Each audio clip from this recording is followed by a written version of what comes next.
Different design. এই যে দেখেন এইটার সাথে একদম ব্লাউজ পিসটা ম্যাচিং, বাট নিয়ে যাওয়ার পরে দেখি যে এটা আছে, ঠিক আছে ব্যাপার না। হ্যাঁ, সো এটা হচ্ছে একদম ডিফারেন্ট ডিজাইনের মধ্যে আছে। আঁচলটা খুব সুন্দর। আমাদের কিন্তু প্রত্যেকটা পিক হচ্ছে, আপনারা যদি স্ক্রিনশট দিয়ে অনেকে বুঝতে না পারেন তাহলে কিন্তু আমাদের ইনবক্স করলে আমরা অল ডিটেলসে আপনাকে হচ্ছে গিয়ে পিক সেন্ড করে দেওয়া হবে। হ্যাঁ, এই হচ্ছে আমার আঁচলের পোর্শনটা থাকছে, কপার থাকছে, গোল্ডেন থাকছে, সিলভার থাকছে।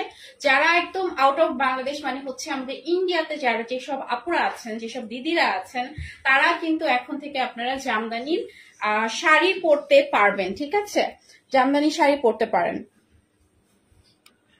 ঠিক আছে, সো তারা কিন্তু একদম জামদানি শাড়ি কিন্তু পরে ফেলতে পারেন। ঠিক আছে, তো এটা হচ্ছে একদম অ্যাশ কালারের মধ্যে আছে, এন্ড এটা খুব সুন্দর। কপার থাকছে, গোল্ডেন থাকছে, সিলভার কালার থাকছে, অসম্ভব সুন্দর। এন্ড এটার সাথে আসছে সুন্দর একটি ব্লাউজ পিস। প্রাইস কত? 14,500 টাকা।